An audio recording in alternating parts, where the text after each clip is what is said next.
Buenas tardes.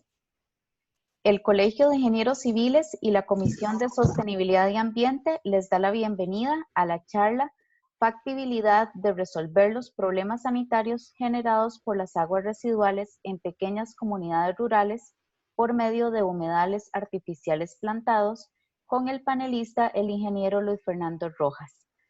Voy a darles unas pequeñas indicaciones. Les recordamos que pueden colocar las consultas en la pestaña de preguntas y respuestas y al finalizar la conferencia el panelista las irá respondiendo conforme van ingresando. Por favor, evitar colocar estas preguntas en el chat, ya que el chat es solamente para comentarios o consultas directamente sobre audio o video. En cuanto a la grabación de esta conferencia y todas las que el Colegio de Ingenieros Civiles ha estado realizando durante todos estos meses, se van a estar colocando en el canal de YouTube del colegio, el cual los invito a suscribirse. Y al finalizar, también se les enviará vía correo electrónico un certificado de participación a sus correos electrónicos. Vamos a presentar al panelista, el ingeniero Luis Fernando Rojas, es ingeniero civil, gerente de ATF S.A., empresa con 26 años de experiencia en el diseño, construcción y puesta en marcha de plantas de tratamiento con especialidad en aguas residuales especiales o industriales. También cuenta con 20 años como profesor universitario en el curso de Ingeniería Ambiental. Es miembro de la Comisión de Ambiente y Sostenibilidad de la Cámara de la Industria, del Colegio de Ingenieros Civiles y también de la Asociación Costarricense de Biogás. Sin más, le damos el pase a don Luis Fernando. Buenas noches. Vamos a, a comenzar el tema y espero que esto les sirva a muchos para poderlo implementar en sus actividades de proyectos. Ok. El tema viene a raíz el rezago que tenemos nosotros a nivel nacional en lo que es el área de saneamiento y principalmente en las áreas rurales, ¿no? Entonces, lo que yo les propongo es resolver gran parte de estos problemas a través de los humedales plantados.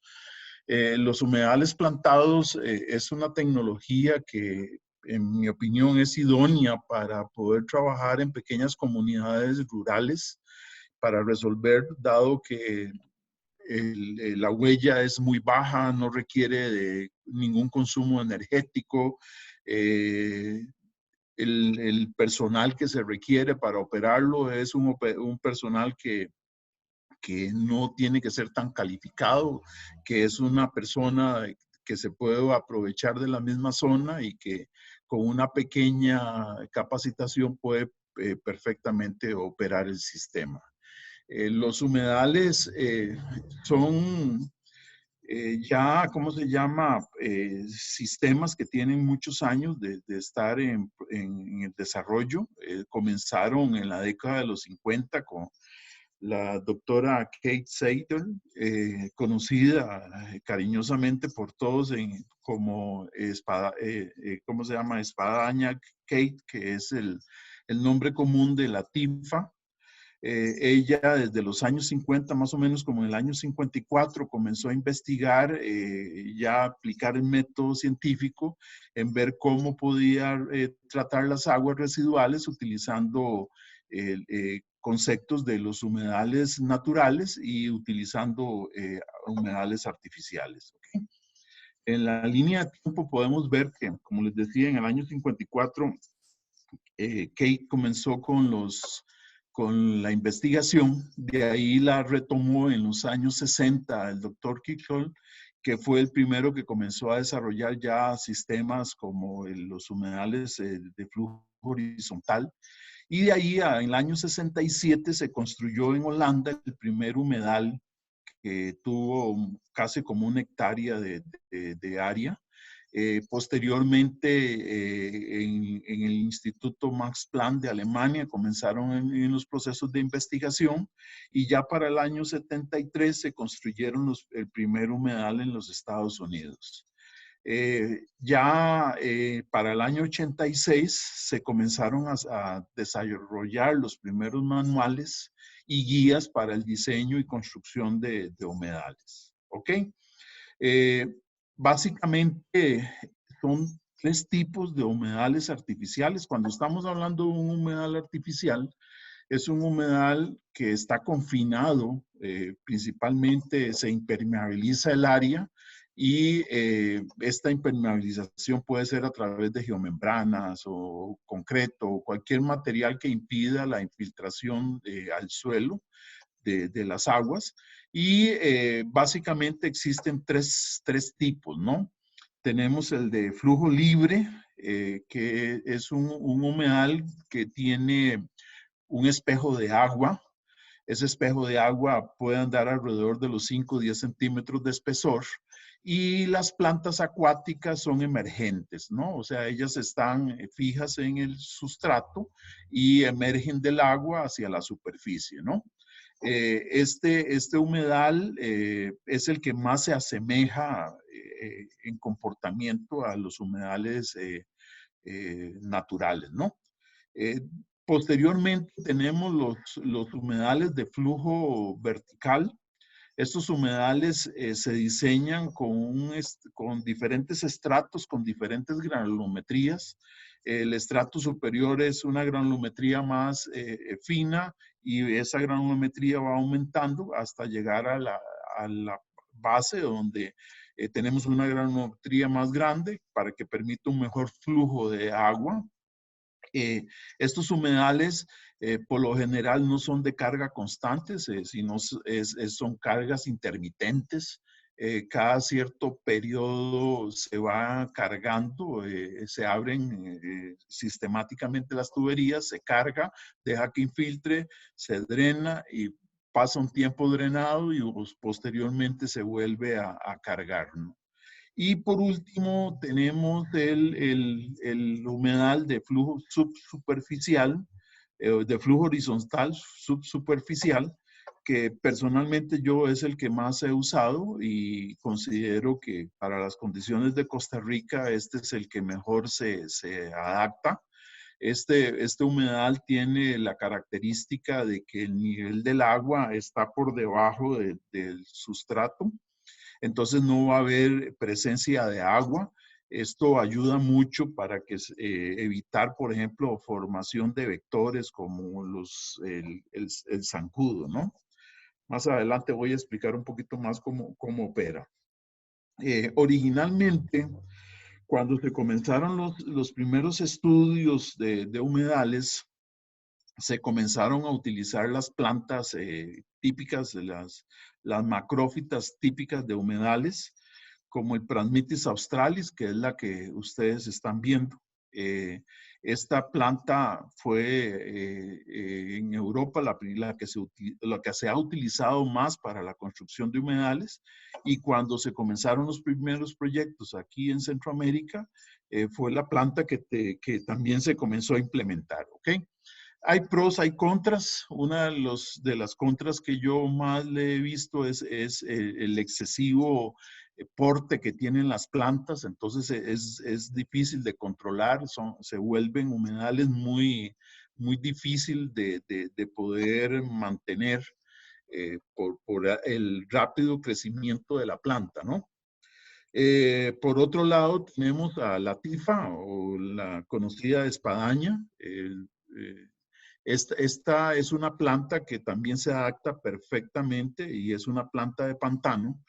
En esta planta, cuando comenzamos con los primeros proyectos, se discutió mucho con los biólogos de la UNA y se decidió no utilizarla porque el problema de la tifa es que es sumamente invasiva, ¿no? Y entonces esta planta, si nosotros la sembrábamos en un humedal, podía contaminar otras fuentes de agua o ríos o lagos o lo que fuera, y es muy difícil de controlarlo. Podemos ver en Caño Negro, donde la tifa invadió el humedal de Caño Negro, y hoy en día se está invirtiendo muchísimo dinero en poder controlarla. Entonces fue una planta que aunque la literatura europea la promovía, nosotros aquí básicamente no la trabajamos. Las primeras guías, como les decía yo a ustedes, comenzaron allá por los años 90, y una de las guías más importantes que tenemos es la que generó la Comunidad Económica Europea.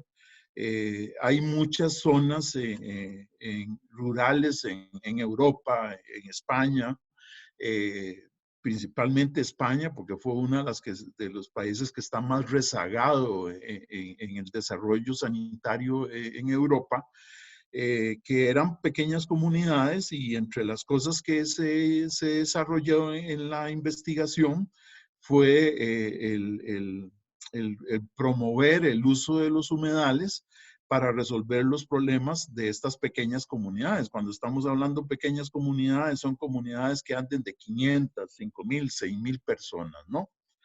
De aquí estamos hablando que comenzamos con los primeros investigaciones a nivel de Centroamérica, por ahí de los años 1998, 2000. No logro fijar exactamente cuándo fue que se comenzó. Esto fue un proyecto que se hizo en combinación con la cooperación austriaca para el desarrollo, la agencia suiza para el desarrollo, el programa de WSP, y se desarrolló conjunto con la Universidad Nacional de Nicaragua. Ahí hay un colega muy amigo, Vidal Cáceres, que era el que está la contraparte en Nicaragua, y fue el que comenzó a invitarme a mí a darle seguimiento a este proyecto. Este proyecto fue una planta piloto que se construyó en Masaya, y que la investigación le dio seguimiento por ahí de 8 años, ¿no? Ya ahí en el 2005 se comenzó a generar la primera información, porque lo que se hizo principalmente fue tropicalizar la información para el diseño, ¿no? Anteriormente todas las normas venían de Europa, y entonces se estaban diseñando para condiciones de bajas temperaturas, que eso afecta mucho la cinética de los microorganismos, y entonces originalmente los humedales eran más grandes, y logramos a través de la investigación reducir sustancialmente el área de los humedales, que ahora más adelante lo vamos a ver, ¿no? Este fue originalmente el humedal que fue el piloto, el que comenzó a generar las primeras informaciones ya para lo que era todas las normas de diseño de humedales, y estaba en la ciudad de Masaya. Era un humedal que consistía, como ustedes lo pueden ver, esta es la arquitectura, en un sistema de tratamiento, pretratamiento con una rejilla, un desarenador, un tratamiento primario que era un tanque INHOF, y posteriormente iban cuatro humedales o 4 biofiltros que se comenzaron a monitorear, ¿no? Y se monitorearon por alrededor de 8 años. El diseño, la sección del humedal es esta. Tenemos una área donde si ven el cursor, por acá ingresa el agua. Entonces nosotros, esta agua es muy importante, que tiene que tener un tratamiento primario, ¿no? Es importantísimo utilizar un buen sistema, por ejemplo, un tanque INHOF o un tanque séptico bien diseñado, donde no haya arrastres de sólidos, porque esos sólidos pueden afectarnos en la entrada con una sobrecarga de materia orgánica que tienda a saturar la entrada del filtro, ¿no? En la entrada del filtro nosotros tenemos un material grueso, una grava gruesa, tipo lo que llamamos nosotros piedra bola, que es el área que logra distribuir el flujo de agua y garantizar un flujo pistón a lo largo del biofiltro, ¿no? O del humedal. En la salida también tenemos un material grueso, una grava o piedra bola, y es importante ver que el agua ingresa en la parte superior y sale por la parte inferior. El flujo es horizontal, el nivel del agua se regula para que esté, como les digo, entre 5 o 10 centímetros por debajo del nivel de la superficie de la grava, y eso lo logramos a través de este tubo que está en la salida. Este tubo nosotros podemos modificar la altura, y conforme modificamos la altura, así modificamos la altura del nivel del agua. Al principio, cuando uno está en el proceso de arranque, uno elimina este tubo para que el flujo del agua sea bajo y obligue a las plantas crecer las raíces para ir a buscar el agua, ¿no? Entonces, que haya un buen crecimiento reticular de las plantas, ¿no? Ya una vez sube uno el nivel y ajusta el nivel del biofiltro. De ahí ya se derrama el agua y sale ya hacia el vertido o hacia el reuso, ¿no? Sobre este material sembramos plantas que son macrófitas. Cuando estamos hablando de una planta macrófita, es una planta que sus raíces pueden estar inundadas todo el tiempo, ¿no? Ese tipo de planta es una planta que por lo general se da en humedales o hay ciertas características que impide que se pudra la planta, por decirlo de alguna manera, cuando los niveles de agua son muy altos, ¿no? Eh, en el proceso de degradación es un proceso que básicamente uno técnicamente lo puede simular como un sistema con material en suspensión.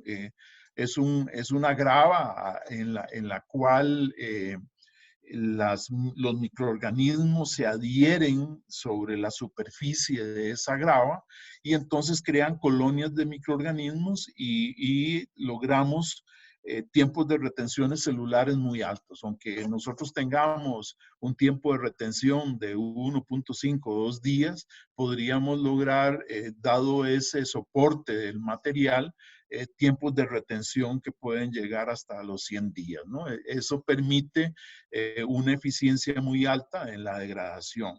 También se dan otros factores como la sedimentación, partes de sólidos que vienen con el agua, se van sedimentando a lo largo del biofiltro, y también hay ciertas absorciones de parte de la raíz, aunque los sistemas de tratamiento por lo general no son muy eficientes en remoción de nitrógeno, de nutrientes, ¿no? Nitrógeno, fósforo. Podemos hablar de un humedal, podemos hablar de un biofiltro, podemos hablar de un sistema de lodos activados.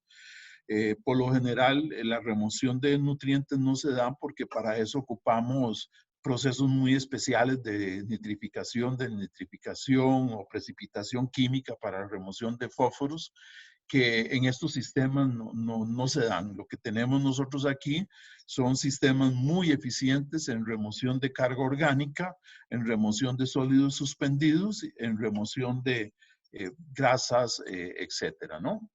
Estos son los datos que nosotros tenemos de los análisis que se hicieron en este piloto de Masaya. Ya cuando estos datos que se sacaron ya en el estudio, el humedal la tenía aproximadamente ya unos 8 años de estar trabajando, y podemos ver que los valores de eficiencias en remociones son muy altos, ¿no? Podemos ver que tenemos remociones de DBO con valores del 97%, remociones de DQO cerca del 95%. Podemos ver que el nitrógeno y fósforo sí relativamente las eficiencias son bajas, pero como les dije, eso es normal en todos los sistemas secundarios, Y tenemos eficiencias muy altas también en remociones de sólidos suspendidos y coliformes fecales, ¿no? Esto hace que el sistema, que podemos decir que es rústico, tiene una altísima eficiencia en remoción de carga orgánica. En Centroamérica, yo en esos años andaba haciendo varios proyectos de consultorías a nivel centroamericanos y podemos ver, bueno, aquí no se tenían los proyectos que estaban en Guatemala, pero básicamente vemos que todos los países centroamericanos estaban haciendo proyectos de humedales. Nicaragua, El Salvador, Honduras, Guatemala, etcétera. Todos comenzaron a desarrollar porque gran parte de todos estos proyectos venían con la misma, la Agencia de Cooperación Austriaca, la Agencia de Cooperación Suiza, la GTZ también estuvo en su momento dado y todos ellos comenzaron a financiar proyectos para solucionar problemas de saneamiento en pequeñas comunidades rurales, ¿no? De esto lo extraño es que nosotros básicamente no hicimos ningún proyecto piloto. En esa época yo estaba dando hidráulica en el tecnológico y junto con un amigo, Elías Rosales, comenzamos a involucrarnos un poco en el proyecto de humedales. Elías se fue por otro camino y comenzó a llamarlos biojardineras.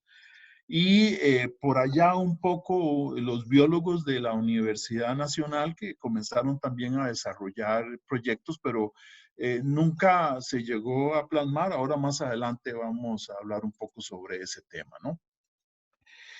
Los humedales, si nosotros logramos combinarlos con una alternativa de alcantarillado, que es una alternativa también muy viable para zonas rurales, que es lo que llamamos alcantarillado de menor diámetro o alcantarillado sin arrastre de sólidos, nos permite reducir sustancialmente los costos y manejar los proyectos con inversiones muchísimo más bajas, ¿no?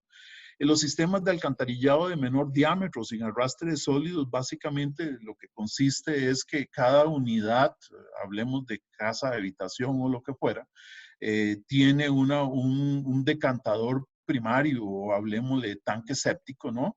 Y en ese tanque séptico nosotros removemos todo lo que son los sólidos y entonces el efluente del tanque séptico, en lugar de ir a un drenaje, va a una red que recoge todo el agua de todos los diferentes decantadores primarios y tiene la gran ventaja que puede trabajar a tubo lleno, puede trabajar hasta con pendientes negativas, con pendientes muy bajas y los costos son relativamente bajos porque podemos reducir el diámetro de la tubería. Ya no tenemos que hacer diseños por velocidad de limpieza, sino son diseños por conducción hidráulica y entonces podemos trabajar hasta con tuberías de 2 pulgadas de diámetro, ¿no? Y bajar los costos sustancialmente. Estos son más o menos el esquema de cómo sería la distribución de sistemas de alcantarillado de menor diámetro. Podemos ver la red que no requiere ni siquiera sistemas de cajas de colectores y los pozos ya no son esos pozos que nosotros tradicionalmente usamos, que vale casi 1.000.000 de colones cada pozo. Podemos usar pozos muchísimo más sencillos con figuras de PVC que los costos son radicalmente mucho más bajos, ¿no? Estos sistemas están muy probados a nivel suramericano. En Bolivia se hizo un proyecto que fue autogestionado por la misma comunidad. La misma comunidad fue la que construyó su sistema de alcantarillado y sistemas de tratamiento y podemos verlo que sencillamente se resuelve la situación, la misma comunidad puede resolver la situación a costos relativamente muy bajos. ¿Ok? Para hablarles un poco de costos, lo que voy a hacer es tomar los datos que se sacaron de ese mismo estudio de Masaya, y en el estudio se pudo concluir que con todos los estudios de los costos de los diferentes humedales construidos a nivel centroamericano en esa época, que los costos andaban alrededor de entre 30 y 60 dólares por persona, ¿no? Y los costos de mantenimiento andaban de 5 a 2 dólares por persona a año, ¿no? Podemos ver que tanto los costos de inversión como los costos de operación son relativamente muy bajos. Hay algo que quiero aclarar para seguir con el tema. No es que estemos, ¿cómo se llama? Eh, eh, Diciendo que esta es la pomada canaria, ¿no? Es una alternativa más para resolver un problema, que ese problema se da en comunidades rurales, pequeñas comunidades rurales, donde las características que se tienen es que es muy costoso invertir en energía, acometidas eléctricas, no tenemos personal que sea capacitado en la zona, los costos de mantenimiento, tanto preventivo como correctivo, son prohibitivos para estas personas, y la tierra relativamente es baja, ¿no? Además, vuelvo a insistir, son sistemas que son para pequeñas comunidades, donde casi en la mayoría de los casos andan máximos 6, 8,000 personas en casos muy extraordinarios, ¿no? El proyecto en Masaya fue un proyecto que, ¿cómo se llama? Fue hecho para una pequeña comunidad. Ya hoy en día podemos ver, esta es la planta que está construyendo Masaya en este momento para tratar las aguas de toda la ciudad de Masaya. Yo calculo, esta foto es de hace no sé, tal vez un mes, un poco más, y ya va con un avance bastante alto. Podemos ver que el proyecto es un proyecto que abarca toda la ciudad. Es muy importante que le pongan atención a dos cosas, porque más adelante la voy a hablar. Vean la inversión, estamos hablando de alrededor de 26 millones de dólares, y la población servida por ahí de los 97,000, 98,000 personas, ¿no?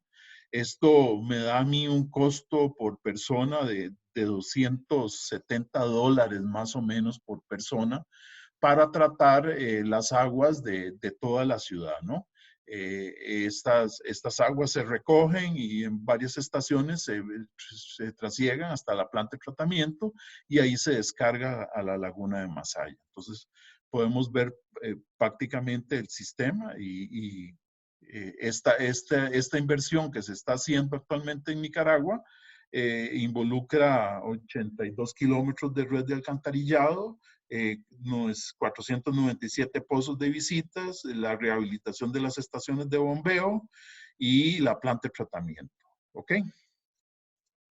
Por otro lado, nosotros vemos el proyecto que se está haciendo hoy en día en Puerto Viejo de Limón.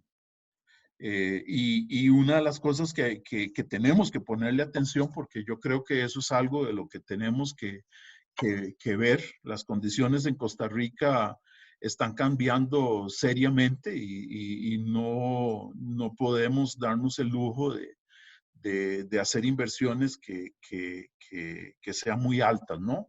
Y una de las cosas que me sorprendió es que en el proyecto de Puerto Viejo de Limón se está haciendo una inversión que anda alrededor de los 12,300,000 dólares. Estamos hablando de una inversión de 7,384 millones ¿cómo se llama? 7,384 millones de colones. Más o menos son estos 12.3 millones de dólares para una población de 4,000 personas, ¿no? Me está dando un costo por persona de 3,077 dólares, ¿no? Esto es algo que nosotros tenemos que ponerle mucha atención. Podemos en este gráfico ver cómo ha ido incrementándose los precios del agua. El precio del agua incluye dos ítems. Uno es la parte de abastecimiento de agua potable y otro es la parte de disposición de aguas residuales, ¿no? Si ustedes lo ven en términos de 16 años, en España el costo del agua se ha triplicado, ¿no? Entonces, una situación que nosotros tenemos en Costa Rica es que básicamente estos proyectos tendríamos que hacerlos vía empréstitos, ¿no? El empréstito va a significar dos cosas. Número uno, que hay ya una restricción fiscal que no van, o sea, digamos, la solicitud de créditos ya por ley está restringida y más allá de una deuda del 60% sobre el Producto Interno Bruto, básicamente los créditos van a ser, ¿cómo se llama?, muy cuestionados. Entonces, una de las cosas que nos va a suceder a nosotros es que políticamente se va a desviar más los recursos hacia otros tipos de infraestructura que hacia la infraestructura sanitaria, ¿no? Porque la parte esta es muy sensible. Si al pueblo le comenzamos a subir el costo del agua y le triplicamos el costo de la tarifa, van a haber muchos malestares, ¿no? La gente no está dispuesta a pagar tanto por el servicio de saneamiento. Entonces, es algo que tenemos que estudiar y analizar, buscar diferentes alternativas. Ok. Como les decía, en aquella época, yo estuve mucho trabajando a nivel centroamericano, ya dejé varias consultorías y me dediqué más a ciertos proyectos aquí a nivel de Costa Rica. Y comenzamos a través de varias propuestas, tratar de promover los humedales en sistemas de tratamiento, ¿no? Y eso fue como este juego, el tirón de cuerda, ¿no? Una lucha increíble con el Ministerio de Salud para que aprobara los proyectos. En aquel momento era solamente el Ministerio de Salud, hoy sería el Ministerio de Salud y Acueductos y Alcantarillados, ¿no? Entonces fue un proceso muy desgastante, definitivamente tratar de romper la inercia de la burocracia es muy duro, es muy fuerte y entonces en un momento dado dije, no voy a poder seguir luchando contra molinos de viento, ¿no? Y entonces comencé a desviar o cambiar de dirección hacia los proyectos de humedales, ¿no? Entonces comenzamos proyectos en hoteles y más adelante lo vamos a ver en agroindustrias. Entonces comenzamos a desarrollar proyectos. Uno de los proyectos que desarrollamos, que es un proyecto que debe tener ya como unos 15 años de estar funcionando, es el proyecto de la Catarata de la Paz, el Hotel de la Catarata de la Paz. Este hotel es un hotel que está diseñado con un concepto muy verde. Entonces, todo se trata de mimetizar con la naturaleza, ¿no? Y entonces es parte del, ¿cómo se llama?, del concepto del hotel, vender naturaleza, ¿no? Entonces usted puede ver que en toda la parte, hasta en las piscinas, el concepto verde está muy integrado con el proyecto, ¿no? Entonces nosotros ahí hicimos un sistema, el sistema combina el alcantarillado de menor diámetro porque la zona es muy quebrada y entonces cada bungalow y esos tienen colectores primarios y ahí conducimos el agua hasta los sistemas de tratamiento. El sistema de tratamiento está detrás de esta casona, que es la casona de donde está la parte de ventas de souvenir en el hotel. Y esto que ustedes están viendo acá a la izquierda es el humedal, ¿no? Si ustedes pueden ver, se mimetiza completamente con el ambiente. Si usted está en la casona, lo que está viendo es esto, ¿no? Es un pasto. En este caso, hicimos muchas pruebas. Lo que hicimos con este caso específicamente fue sembrar clean grass, que es una especie de pasto, porque lógicamente, perdón, teníamos unos bueyes que había que darles de alimento, ¿no? Entonces se aprovechaba un doble fin, ¿no? Tratar las aguas y a la vez la corta del king grass permitía alimentar a los bueyes, ¿no? Eh, este es el efluente de esa planta, de ese humedal. Más adelante podemos ver resultados.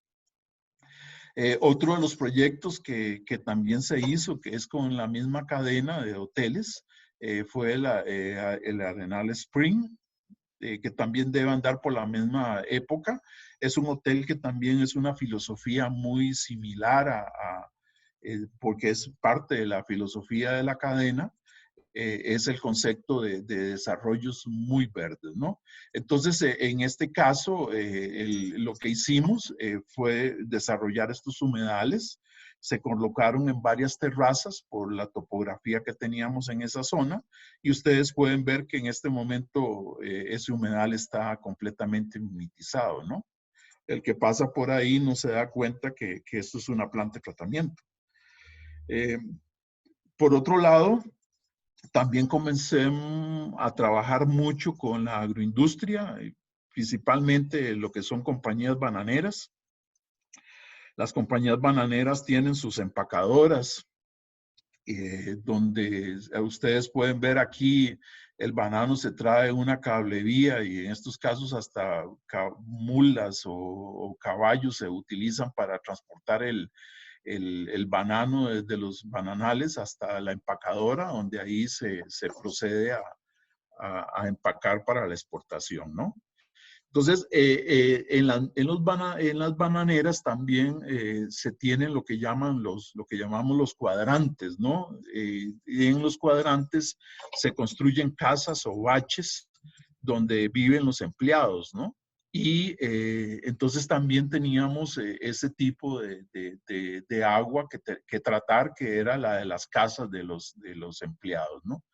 Y ahí fue donde comenzamos a trabajar con varios proyectos de humedales durante muchísimos años. Este proyecto que están viendo debe tener más o menos hoy en día como unos 12 años de estar funcionando. El humedal, en este caso, lo que usamos fue vetiver. Una de las ventajas del vetiver es que era una planta que no tenía un porte tan alto, tenía un buen sistema radicular y nos permitía mantener una poda adecuada de eso. Ustedes pueden ver la cercanía de las casas al humedal y a los bananales, ¿no? La construcción relativamente es sencilla, se hace una excavación como para una especie de laguna. Tiene que haber una pendiente para poder sacar el agua y en algún momento si hay que hacer algún trabajo de mantenimiento poder drenar completamente el sistema. Se cubre con una, ¿cómo se llama? Geomembrana y se le coloca un geotextil para proteger a la geomembrana de la piedra que se va a colocar sobre él, ¿no? Acá ya estamos llenando los humedales con la grava, como les dije, tanto a la entrada como a la salida. Es una grava gruesa y después se coloca una grava fina. Es muy importante que la granulometría esté muy bien definida. Por eso lo que estamos usando es piedra cuarta para garantizar que no hayan finos, ¿no? No se puede utilizar material que se salga de un tajo donde hay gran cantidad de finos porque los finos van a obstruir el humedal. Acá estamos plantando ya el humedal y aquí podemos ver ya dónde está en el proceso de crecimiento, ¿no? Y aquí, ¿cómo se llama? Podemos ver que recoge todas las aguas de la empacadora, y otro que recoge, son dos, y otro que recoge las aguas de los cuadrantes. Acá ya tenemos las primeras muestras, las primeras pruebas que hicimos sobre la calidad del agua que salía del humedal. Acá ya podemos ver el humedal estabilizado en la zona de los cuadrantes. Acá tenemos los resultados. Cuando les digo, este fue cuando el humedal tenía más o menos como unos 6 años, 8 años de operar. Y si ustedes pueden ver los resultados, son sorprendentes, ¿no? Nosotros, según nuestra legislación, estos son los máximos valores que podemos verter, y estos son los resultados que nos dieron los laboratorios de este muestreo, ¿no? Ustedes pueden ver que estábamos saliendo con una DBO de 7 miligramos, siendo la norma de ley 50, la DQO 49 siendo la norma 150, los sólidos menores de 15 estando en 50, y así por lo general todos los valores cumpliendo con valores muy similares a lo que nos arrojaban los datos de la planta piloto de Masaya, ¿no? El sistema siguió funcionando. En uno de los casos lo descuidaron. Podemos ver, esto fue otro proyecto, que este otro proyecto, en lugar de sembrarse con vetiver, se sembró con papiro, pero hubo un descuido y no le dieron mantenimiento. Y es interesante porque ustedes pueden ver cómo creció, cómo invadió el papiro, el humedal, llegando a un punto hasta que las áreas de entrada y salida fueron invadidas por las plantas. Y eso hizo que comenzara ya a presentarse un flujo libre, ya el agua no filtraba adecuadamente, y entonces ahí fue donde se comenzó a analizar qué es lo que estaba pasando. Determinamos que lo que sucedía era que las raíces de las plantas invadieron las tuberías de entrada y salida, y hubo que darle mantenimiento. Literalmente se tuvo que extraer de nuevo la tubería y colocarla de nuevo. Y podemos ver acá el crecimiento de las plantas que invadieron completamente la tubería y taponearon literalmente la tubería, y ahí fue donde dejó de funcionar adecuadamente el humedal. Pero lo interesante es que los resultados de laboratorio arrojaban datos muy diferentes, ¿no? Este era el humedal que tenía buen mantenimiento. Este fue el humedal que colapsó, al menos que no drenaba, y aunque el humedal, como lo vieron ustedes, que estaba deteriorado, aún así las normas de vertido estaban por debajo de las normas de la ley, ¿no? A pesar de que no se le hizo mantenimiento, de que no se trabajó adecuadamente, estaba tratando las aguas y dando resultados que eran la mitad del vertido de los otros sistemas, ¿ok? En proyectos domésticos ha sido muy poco, un par de casas que hemos hecho, porque como le digo, no era la intención. Más que todo esto fueron unos proyectos de gente amiga que les hicimos. Sí comenzamos a probar varios con tipos de industrias, y comenzamos a probar con varios tipos de plantas. Probamos la platanilla, que creció bastante bien. Probamos ¿cómo se llama? El papiro enano. En esto ustedes pueden ver, esta es la entrada del sistema. Es un tanque primario, un tanque séptico, y aquí pasa hacia el sistema del biofiltro sembrado con papiro enano. Aquí, como les digo, teníamos diferentes para hacer diferentes pruebas con diferentes. Hubo un proyecto que se trabajó en conjunto con la Universidad Nacional. Podemos perfectamente utilizar cualquier tipo de planta macrófita, por ejemplo, las heliconias, y darle un concepto también de poder reaprovechar las flores y un aspecto estético más grande, ¿no? La arquitectura se puede jugar mucho con el diseño de los humedales. Como les digo, y lo pudieron ver en lo que era en la Arenal Spring, lo hicimos en terraceos y podemos hacer proyectos. Por ejemplo, este es un proyecto que se desarrolló en Auckland, Inglaterra, y es un proyecto donde se involucra los humedales en procesos de terraceos y todo lo demás. Podemos crear proyectos donde se mimetice completamente, donde no veas vos la planta de tratamiento, que arquitectónicamente es muy importante. En estos casos, esto es un proyecto que desarrollamos para una empresa farmacéutica. Estas son las oficinas administrativas y esto que ustedes están viendo acá es la planta que se le hizo. Se trabajó con el concepto de humedales y se trabajó, este caso es el logo de ellos, con una fuente que pudiéramos aprovechar el agua y darle un aspecto estético. Y terminamos hasta teniendo un estanque con COES, ¿no? Y esto nos permite ver que es un sistema que tiene mucha posibilidad de aplicación, ¿no? Vuelvo a insistir, es un proyecto que en ningún momento estoy diciendo que va a ser la solución o la sustitución de lodos activados, porque lodos activados se utiliza en ciertas áreas. Estos humedales serán específicamente para proyectos, como les dije, pequeñas comunidades rurales que tengan específicamente una aplicación donde podamos optimizar el uso del humedal, ¿no? En el caso de nosotros, básicamente fuimos evolucionando de la agroindustria.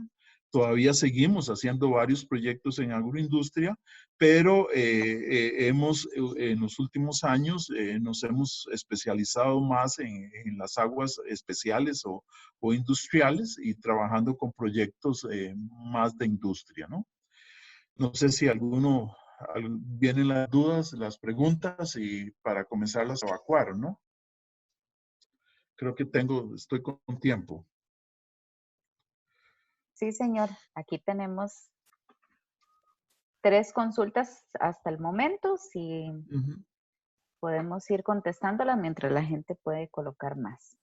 Okay. La primera pregunta es anónima. Dice, ¿este tipo de solución cómo funciona para urbanizaciones en zonas con niveles freáticos muy someros? Ok, ¿cómo se llama? Esto es una de las soluciones que yo les he dado a las bananeras, ¿no? En muchos casos, en las bananeras, nosotros también tenemos niveles freáticos muy altos, ¿no? Entonces, voy ya con el esquema, un segundo. Nosotros lo que hacemos en estos casos es cuando tenemos niveles freáticos muy altos,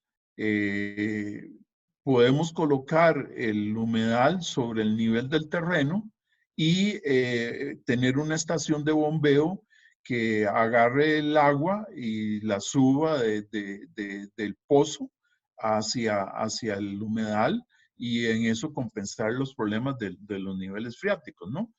En esto, la problemática es que en zonas donde los suelos son con niveles freáticos muy altos, nos van a dar problemas, ¿no? Vamos a tener siempre ahí problemas de fuerzas bollantes que vamos a tener que compensar. Entonces, lo ideal en estos casos es, en lugar de excavar el humedal, formar un dique y hacerlo a un nivel sobre el nivel del terreno, ¿no?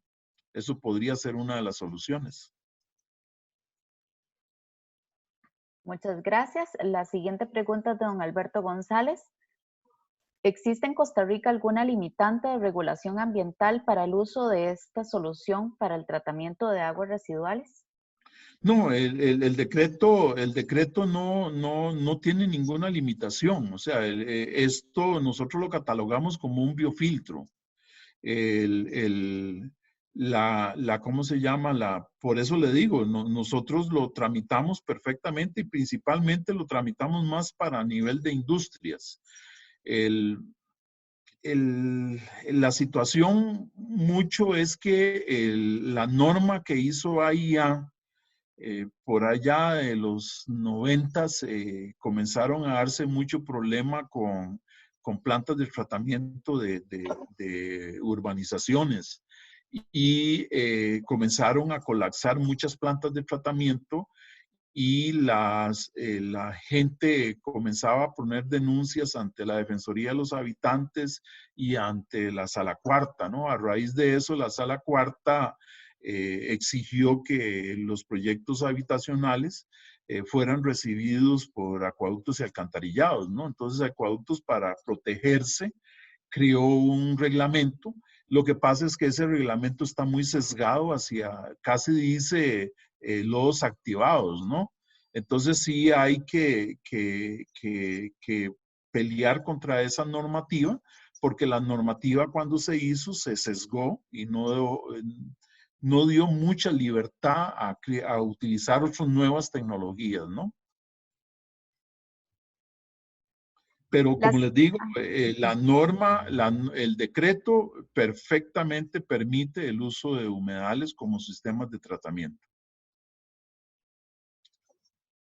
la siguiente pregunta, don Alberto, es muy similar a la anterior. ¿Este sistema se comporta de manera eficiente en lugares donde tenemos niveles freáticos elevados? Sí, es la misma pregunta. Recuérdense que estos son humedales donde el sistema está inundado, ¿no? El asunto es que nosotros, ¿cómo se llama? No es tanto el problema, el nivel freático no es tanto el problema del humedal. El nivel freático viene con todo lo que es la conducción y con todo lo que es el tanque séptico, ¿no? Entonces, si yo tengo un nivel freático muy alto, la probabilidad de que el agua del nivel freático se meta sobre el clarificador primario o el tanque séptico es alta, ¿no? Eh, Todo esto se diseña, se diseña de tal manera que vos coloques el sistema sobre ese nivel freático y eso lo puedes solucionar fácilmente con un cárcamo de bombeos, elevando el agua a niveles donde ya el nivel freático no nos vaya a afectar. La siguiente pregunta es de don Alan Mauricio Bolaños. ¿Cuál es la razón de área o extensión aproximada de humedal por persona?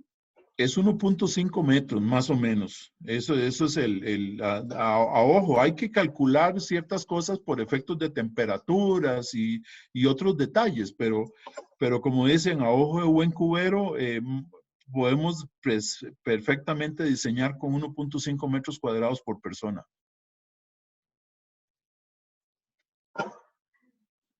La siguiente pregunta, don Gerardo Araya, sobre la legislación, también fue contestada en la anterior Sí, pregunta. sí, la legislación contempla esto, a esto se le ha dado varios nombres, ¿no?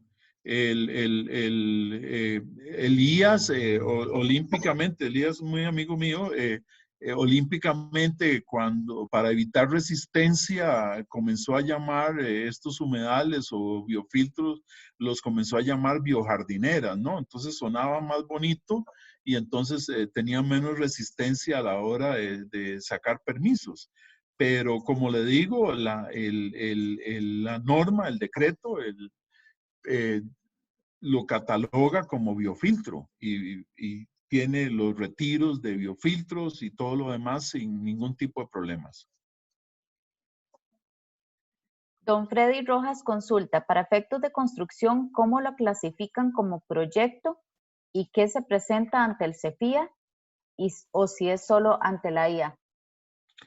No, o sea, la legislación es la siguiente. O sea, nosotros tenemos una bifurcación, ¿no? Que como lo mencioné anteriormente, esa bifurcación fue por un salacuartazo, que la sala cuarta, digamos, acogió un recurso y entonces obligó a Acueductos y Alcantarillados a recibir todo lo que fueran proyectos habitacionales, ¿ok? Entonces, posteriormente la legislación involucró en ese mismo grupo a todos los proyectos institucionales. O sea, si en este momento un ministerio o algún ente descentralizado va a tramitar una planta de tratamiento, entonces el camino es el siguiente. El visto bueno de ubicación lo da el Ministerio de Salud, pero cuando se tramita ante el CEFIA, tenemos dos posibilidades o tres posibilidades. Número uno, un proyecto habitacional. Ese proyecto habitacional lo revisa en conjuntamente el Ministerio de Salud y Acueductos y Alcantarillados. Un proyecto institucional lo revisa Acueductos y Alcantarillados y el Ministerio de Salud, y simultáneamente los dos. Y si es un proyecto que se llama tratamiento de aguas, otros usos, que son todo lo que tiene que ver comercial, industrial, etcétera. O sea, estamos hablando de un hotel, un centro comercial, una industria, una fábrica, una agroindustria, todos ese tipo de cosas que no son habitacionales, solamente se sube digamos, APC lo pasa única y exclusivamente al Ministerio de Salud. Don Oscar Guzmán pregunta, ¿para qué rango de caudal es funcional el sistema? Lo que se presentó se tiene caudales relativamente bajos. Es que vuelvo a lo mismo. O sea, cuando nosotros estamos hablando de estos caudales, hablemosle de una población de 8,000 personas.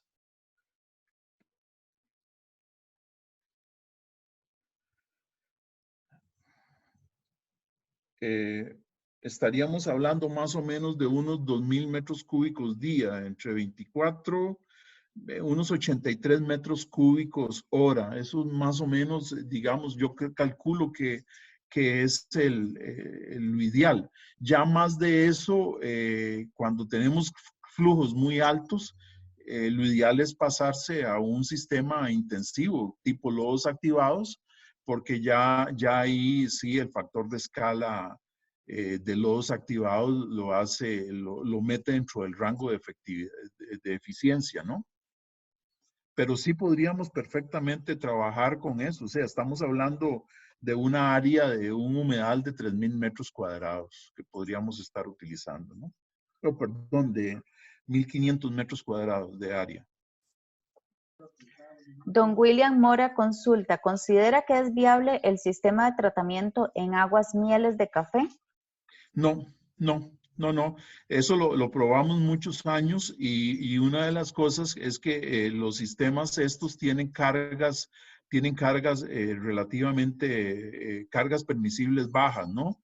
Son ideales para sistemas como aguas ordinarias o aguas negras que llama uno. Pero los sistemas y principalmente las aguas mieles tienen un problema muy serio porque acidifican. Los pH se me vienen a 4.5, cosas así por el estilo, y son cargas orgánicas muy altas, ¿no? Entonces voy a tener problemas desde que el humedal no va a funcionar. O sea, o sea, yo personalmente con mi experiencia no recomiendo los humedales para aguas industriales porque las cargas son muy altas y el sistema no funciona con cargas tan altas. La siguiente es un comentario de don Gerardo Araya. Dice que hace unos días presenté un proyecto que se va a construir en una zona con un nivel freático muy alto y el Ministerio de Salud me rechazó el proyecto. Sí, es que vuelvo a lo mismo. El problema que pasa es que yo no sé si él, cómo lo presentó. O sea, si fue por infiltración o fue por vertido o por reuso, ¿no? Todo va a depender de cuál es el, ¿cómo se llama? Digamos, el uso del agua, ¿no? Si él está tramitando el proyecto para infiltrar, si el nivel freático es muy alto, se lo van a rechazar. Pero si el sistema es un sistema donde él va a reutilizar en riego o va a verter en un cuerpo receptor, ahí uno lo diseña de tal manera para que el nivel freático no te afecte. Aquí abajo don Gerardo nos indica que dice, me solicito un permiso de ubicación del sistema y no me lo aprueba porque no están aprobados este tipo de sistemas. ¿Cuál sistema? Perdón, disculpe. No si logra... Don Gerardo, que coloque cuál sistema sería. Mientras tanto, vamos contestando la siguiente pregunta de Margarita Amador. ¿Qué tipo de mantenimiento es el que necesita para que las raíces de las plantas no dañen la tubería? ¿Hay que estar okay. podando de forma constante? No. O sea, nosotros en el área, digamos, en el área donde está, por ejemplo, aquí vemos en la salida, que es el área de grava, aquí no se puede sembrar plantas. O sea, tiene que haber un retiro entre el área de grava y las plantas para evitar que el crecimiento de las raíces sean tan grandes que invadan las tuberías. Lo que sucedió con esto es que no se le dio mantenimiento. Entonces las plantas dentro del humedal comenzaron a crecer y a invadir el área digamos, de entrada y salida. Y eso hizo que las raíces obstruyeran completamente las tuberías. Eso es una cuestión casi de jardinería, ¿no? Es mantener una poda muy regulada para evitar que las plantas invadan el área donde están las tuberías de drenaje o de entrada o de salida, ¿no? Don Eduardo Vega hace dos consultas. La primera dice, actualmente se está utilizando hongos para tratar no solo suelos contaminados, sino agua. ¿Conoce de este sistema en algún lugar en Costa Rica? Sí, la biorremediación es un concepto que se usa, ¿no? La biorremediación la podemos usar para controlar suelos, contaminación en suelos, contaminación en agua, etcétera, ¿no? El asunto es que no son solamente hongos, se usa también bacterias para resolver estos problemas. Lo que sucede es que tienen que ser cepas muy especializadas, ¿no? Entonces uno tiene que hacer un análisis selectivo de los microorganismos que va a reproducir, porque no todos los microorganismos son los que van a degradar, por ejemplo, hidrocarburos, o van a degradar metales, o van a degradar, no sé, materia orgánica. Va a depender de qué tipo de sustrato es, y a eso se le llama biorremediación. Sí, nosotros lo hemos trabajado bastante en ciertos proyectos, y hay aguas, hemos tenido aguas que andan con relaciones de DBO entre DQO de 0.1, y ahí hemos tenido que utilizar la biorremediación para poder tratarlas, ¿no? Y la consulta número 2 de don Eduardo dice, aproximadamente, ¿cuál es el área que se requiere de humedal por metro cúbico de agua que se quiera tratar? Ok, lo hablamos sería, ¿cómo se llama? 1.5 metros cúbicos por persona. Estaríamos hablando eso por 4 o 6 metros, más o menos 6 metros cuadrados por metro cúbico, más o menos.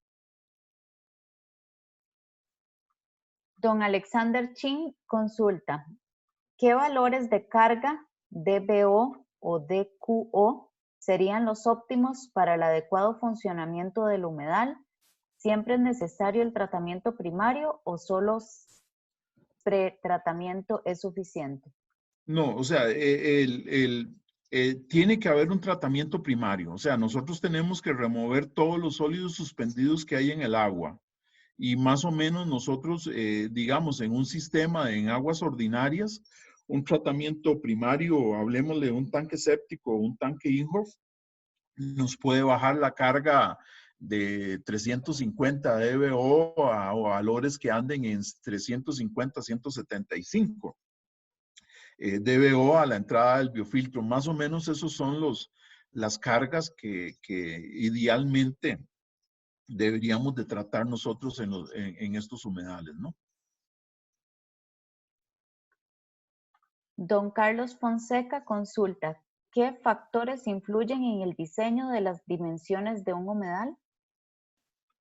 Ok, vuelvo a lo mismo. La temperatura es una de las cosas muy, muy importantes. O sea, la cinética de los microorganismos están muy, muy dependientes de la temperatura. Entonces, yo no puedo diseñar, por ejemplo, igual en Sarapiquí, en Puerto Viejo de Sarapiquí, que en el Cerro La Muerte, ¿no? En esas cosas hay que hacer un chequeo por temperatura, revisar la cinética, porque sí, en el Cerro de la Muerte hay que castigar el sistema y aumentar el área porque la eficiencia en remoción de los microorganismos a temperaturas más bajas es mucho menor. Doña Margarita Amador consulta, ¿se puede hacer por filtración y no por efluente? Ok, la nueva ley, hace poco, estamos hablando de un mes y resto, 2 meses lo más, salió el decreto sobre infiltraciones, ¿no? Y ese decreto sobre infiltraciones ya está poniendo, digamos, varios topes que anteriormente no se cumplían. Número uno, ya está prohibido la infiltración de aguas especiales. O sea, no podemos infiltrar aguas que sean de fábrica ni en ningún tipo que no sean aguas ordinarias.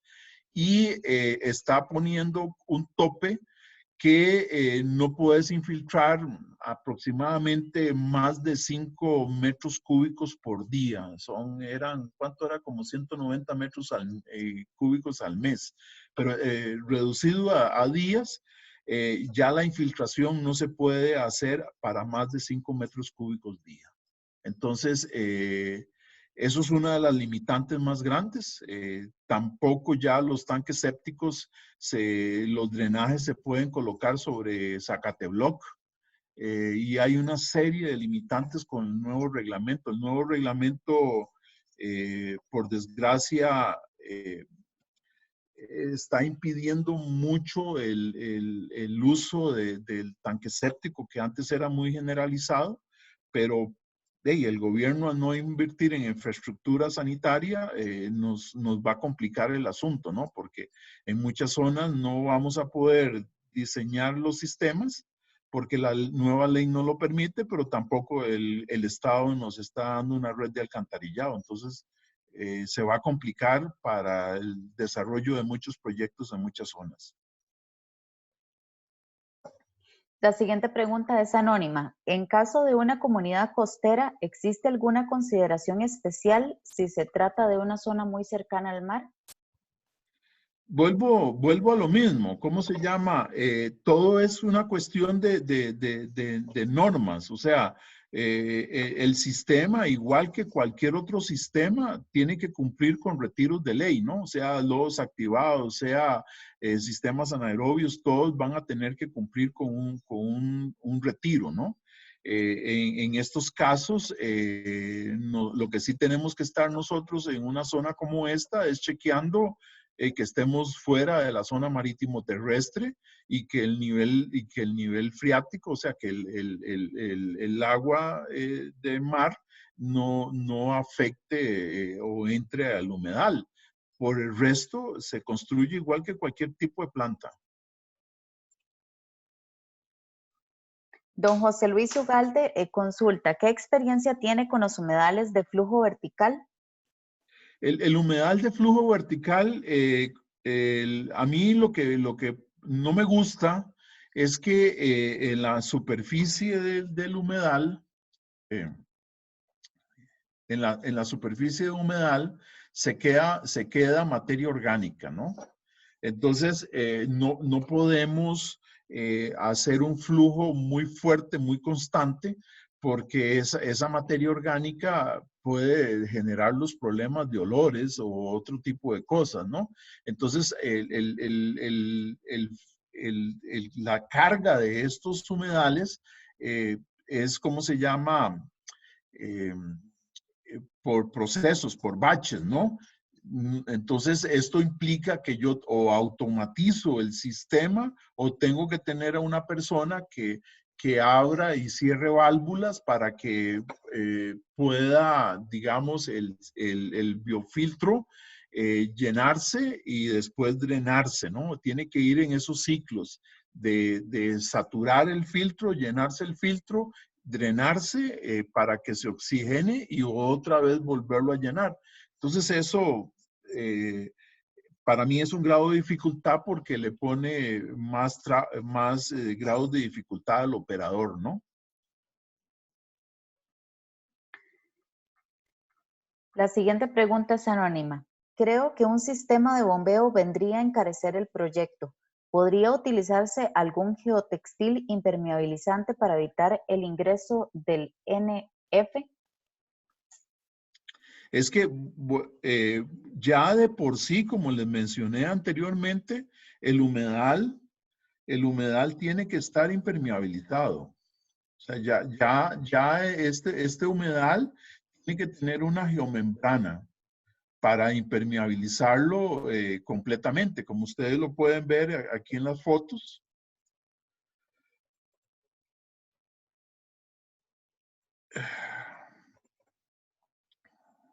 Como ustedes lo pueden ver aquí en las fotos, todo esto es una geomembrana.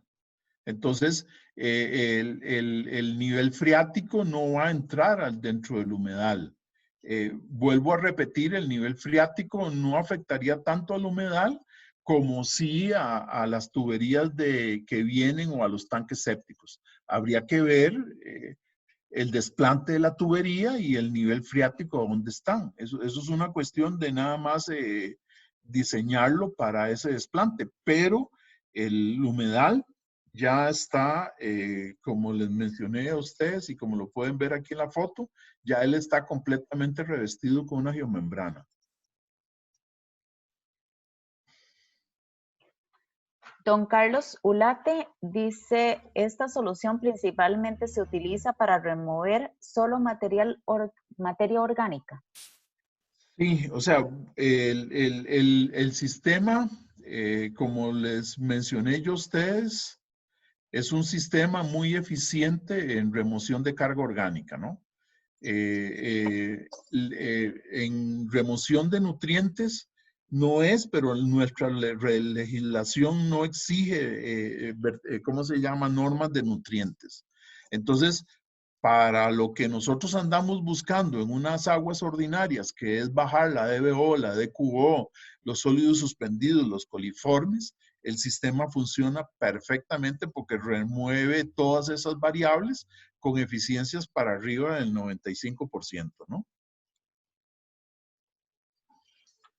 Doña Irene Rodríguez hace la siguiente pregunta. En caso de las aguas bananeras, si hay cargas de plaguicidas, ¿cuál es el tratamiento que se debe dar a las macrofitas una vez que se podan? No. O sea, eso lo tratamos completamente aparte. Cuando tenemos, por ejemplo, las aguas que se usan de lavado de las avionetas, cuando tenemos el agua de lavado de equipos, ahí se trata completamente aparte y son con sistemas de evaporación para poder tratar plaguicidas, fungicidas, nematicidas.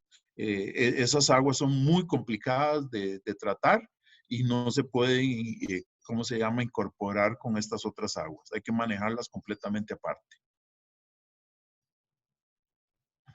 Don Felipe Cordero hace la siguiente pregunta. Para estos proyectos, ¿cómo se trabaja con la tramitología institucional, sobre todo por las plantas en empresas industriales y en proyectos de grandes desarrollos comerciales por el espacio requerido para esta solución? Es que estos tipos de proyectos van más dirigidos hacia la agroindustria, ¿no? En la agroindustria yo tengo cualquier cantidad de área para poder desarrollar proyectos, ¿no? En una bananera, este proyecto tiene alrededor, no sé, 2.000 hectáreas alrededor del proyecto. Si nosotros pretendemos hacer proyectos ya para industrias donde la carga sean más grandes, tenemos que irnos con proyectos compactos como estos, ¿no? Son sistemas. Este es un proyecto donde más o menos lo que ustedes ven sobre la superficie, hay una cantidad igual bajo la superficie, ¿no? Estos tanques son tanques que tienen 6 metros, 8 metros de altura, ¿no? Entonces son sistemas que te dan una huella mucho más pequeña para poder tratar, y son sistemas mucho más sofisticados, removiendo cargas orgánicas, ¿no? Estamos hablando de que una planta como esta remueve DBOs las aguas andan con entradas con DBOs de 12,000, ¿no? Que son muy altas, y entonces ocupan sistemas mucho más, digamos, especializados para tratar cargas altas, ¿no?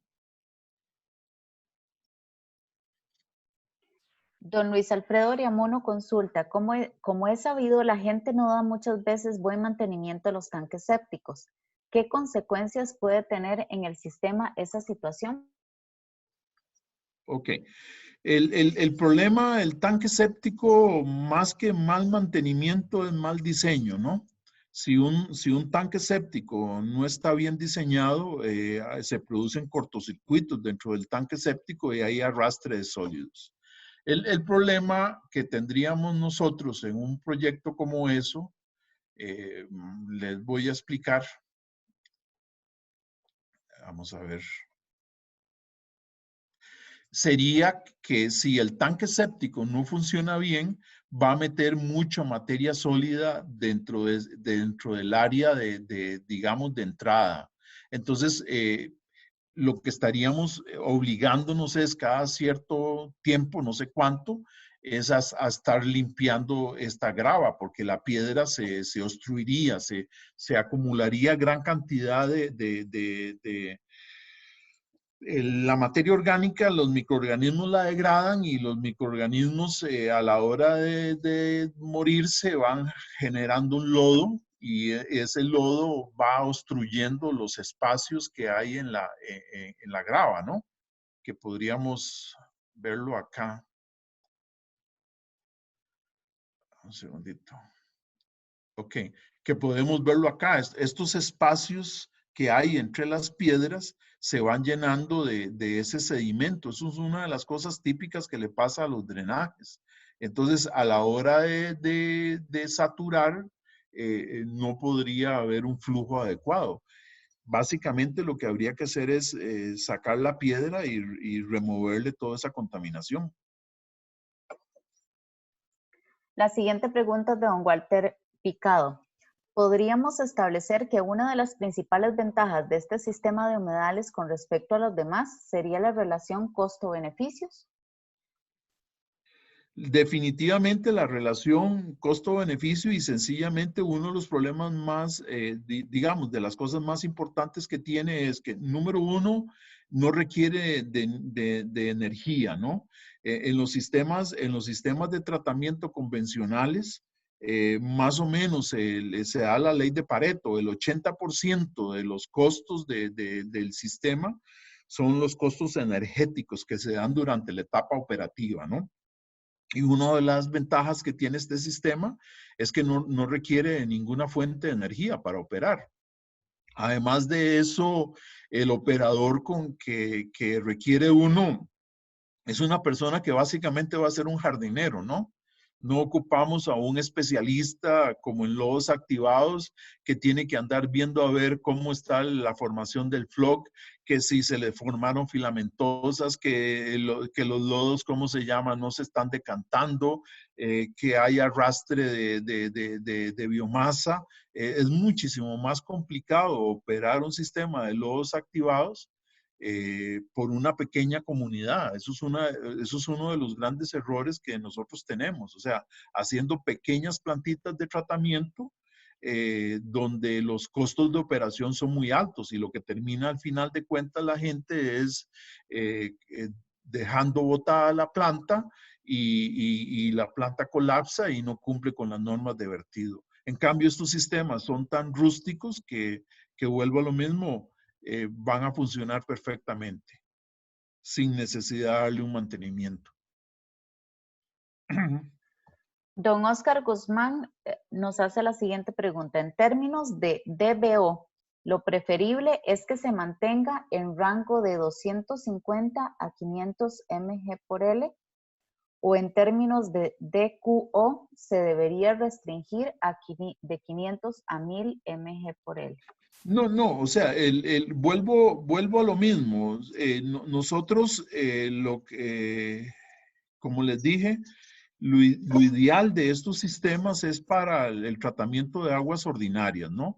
Nosotros en aguas ordinarias podemos estar hablando de DBOs a la entrada con aguas crudas de valores, no sé, 350, tal vez hay veces ahora con los equipos de bajo consumo en los servicios sanitarios, se nos puede estar subiendo eso y hemos detectado hasta valores de 450 ya en ciertos lugares donde tienen muchos servicios sanitarios de bajo consumo, ¿no? Entonces, al haber menos agua, hay una menor dilución y por ende una mayor concentración.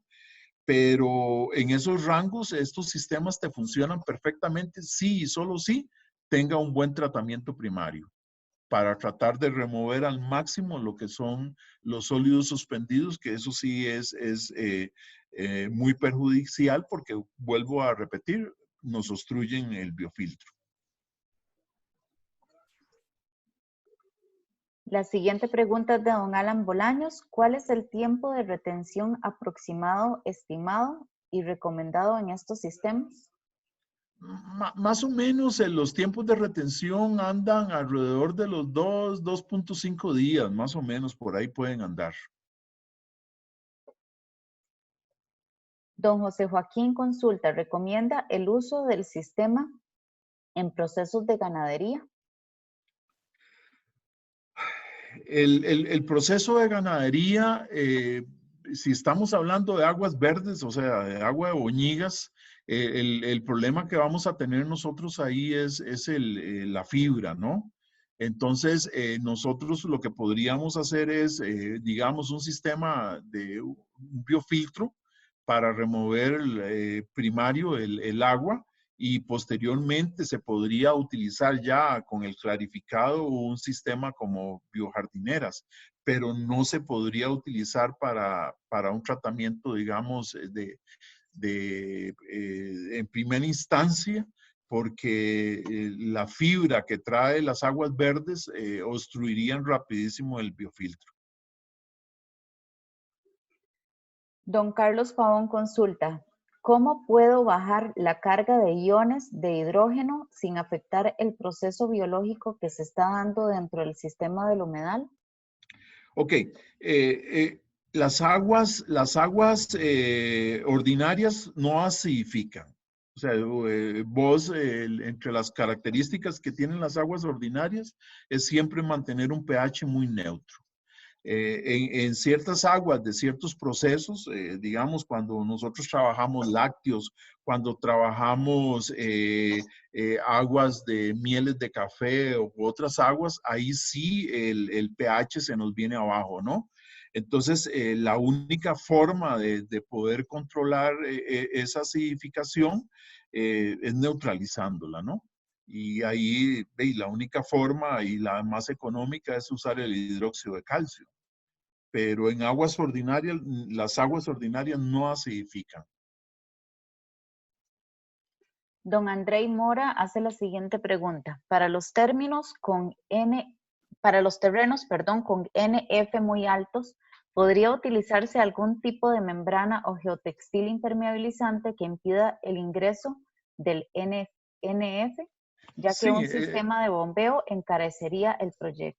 es la misma pregunta que hizo anteriormente. Como les decía yo a ustedes, ya los sistemas están diseñados de impermeabilizado. Por eso es la característica de ser un humedal artificial, ¿no? La definición de humedal artificial es que está confinado, ¿no? Está confinado por una geomembrana, está confinado por una pared de concreto o lo que sea, pero el nivel freático en un humedal artificial no puede entrar.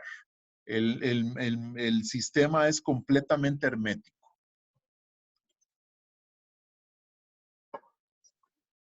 La siguiente pregunta es de don William Mora. ¿Cómo es el control de olores y a qué distancia de las viviendas se puede construir humedales?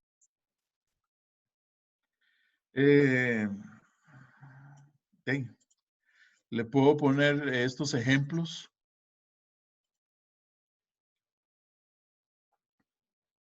Le puedo poner este ejemplo también de una oficina. Si usted ve, el problema de olores es 0 problemas. Lo mismo que les mencioné en el caso de, ¿cómo se llama? Del hotel. Si usted ve, básicamente el humedal está a la par de esta, que es donde venden los souvenirs, ¿no? Si hubiera problemas, los turistas no llegarían a comprar ahí. Entonces, un humedal bien trabajado, no tiene por qué dar problemas de olores. Don Marlon Castro consulta, ¿se tiene que realizar una sustitución del lecho filtrante principal a los años por saturación del medio? No, o sea, si nosotros operamos bien el sistema con un buen tratamiento primario, no tenemos que hacerlo. O sea, como les menciono yo a ustedes, este humedal tiene 15 años de funcionar y no se le ha hecho absolutamente nada y está funcionando perfectamente, ¿no? Don José Matarrita pregunta, ¿se recomienda techar los biofiltros en zonas de alta pluviosidad para impedir el ingreso de agua de lluvia? ¿Y No, cómo no, no, serían no, no, estos no. techos? No. Sencillamente ahí lo único que tiene que hacer uno es contabilizar el agua, nada más. O sea, usted calcula la precipitación y entre los diseños de la carga que ingresa, contabiliza eso para nada más dimensionar el área y las tuberías a la salida, ¿no? Pero más bien lo que está haciendo es produciendo una dilución, bajando la carga, y ahí uno lo único que tiene que diseñar es ¿cómo se llama? Los diámetros de la tubería, pero jamás, o sea, un biofiltro está para estar abierto al ambiente. La siguiente pregunta de Margarita Amador es algo similar. ¿Se puede crear un humedal bajo techo? Sería un invernadero, sí lo puedes hacer, ¿no? O sea, el concepto es por qué y para qué. O sea, no es necesario hacerlo porque el funcionamiento de él lo ideal es en condición ambiente, pero ahí funcionaría como que fuera un invernadero, que estás incrementando el costo innecesariamente, ¿no? Doña Irene Rodríguez consulta, ¿con este nuevo reglamento no cree que es para promover sistemas como los in-off o usted considera que los tanques sépticos continúen siendo un pretratamiento eficiente? Ok, el primero que todo, el nuevo reglamento viene dirigido hacia lo que es la parte de infiltración, no hacia el tratamiento primario. Bueno, perdón, hay un artículo que impide el uso de las alcantarillas en, ¿cómo se llama? Como tanque séptico, ¿no? Ahí sí está poniendo una limitante, se me ha olvidado en ese de ese artículo. Pero un tanque séptico bien diseñado, cuando estamos hablando de un tanque séptico que se diseñe por lo menos con una relación largo-ancho de 2.5 y con todas las condiciones, la forma de la tubería, la entrada, la salida y todo lo demás, el tanque séptico funciona como un buen sistema de tratamiento primario, ¿no? El problema es cuando lo diseñan mal, por ejemplo, los tanques redondos, las alcantarillas, son fatales porque producen grandes cortocircuitos y todos los sólidos que están dentro del tanque séptico y principalmente en casas, por ejemplo, que hay una lavadora automática y conectan un día a lavar toda la ropa, eso es fatal porque levanta todos los sólidos que están dentro del tanque séptico y los manda al drenaje y obstruye el drenaje y colapsa el drenaje, ¿no? Antes de contestar las últimas preguntas, voy a pasar la encuesta para que por favor me ayuden a llenarla antes de salir de la sesión. Don Vladimir Naranjo consulta, ¿cuál es la experiencia en cuanto a los costos y periodicidad del mantenimiento de este tipo de sistemas? Como les digo, el costo básicamente se reduce a la jardinería. La experiencia que tenemos en las bananeras y en estos hoteles y en todos los proyectos donde hemos hecho, básicamente el costo de mantenimiento es un costo de jardinería. Hay que mantener las plantas apodadas, hay que mantenerla sin malezas dentro del humedal, hay que estar, ¿cómo se llama?, arralando el humedal para evitar que se colapse. Y básicamente, como les digo, el costo de mantenimiento es jardinería.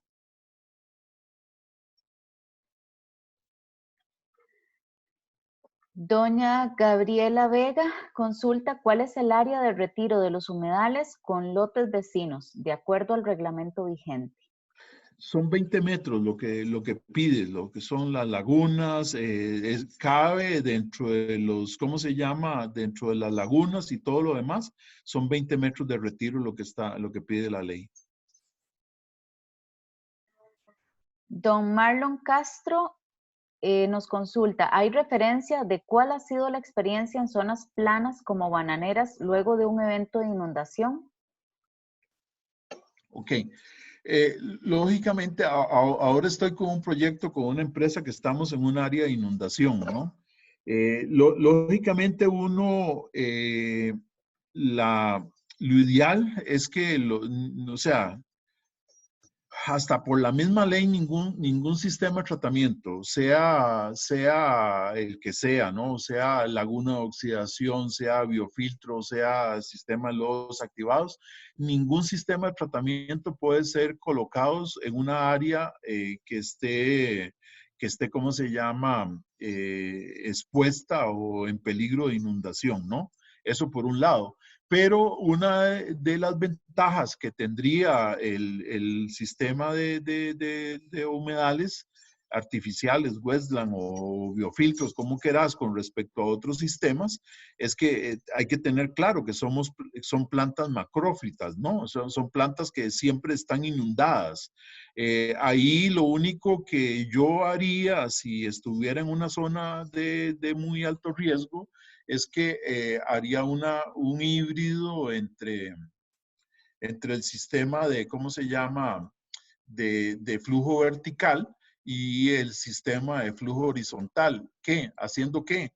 Que en la parte superior del biofiltro, en este caso de flujo horizontal, colocaría una capa de un agregado fino para evitar que si el lodo que se mete dentro de la inundación me vaya a contaminar el material del filtro, ¿no? Eso es básicamente lo único que haría, pero les digo, por ley no se puede hacer. Y la última pregunta que tenemos para hoy, ¿trabajan bien los humedales cuando la carga contaminante, demanda química de oxígeno es alta? Vuelvo a repetir, y nosotros hicimos varias pruebas en industria, ¿no? Digamos, la eficiencia de los humedales para cargas muy altas, o sea, hablemosle de DBOs que anden de 500 o más para arriba, ya deja de ser eficiente, ¿no? Los sistemas, para mí, el uso ideal del humedal son para aguas ordinarias, que para aguas industriales ya nosotros requerimos de diseños o de equipos ya con mejores diseños porque las cargas son muy grandes y los sistemas nos pueden colapsar. Esas serían las consultas que teníamos hasta el momento. Queremos darle las gracias a todos los que participaron el día de hoy en la charla. Muchísimas gracias al ingeniero Luis Fernando Rojas por tan excelente presentación y que tengan todos muy buenas noches. Ok, buenas noches. Gracias.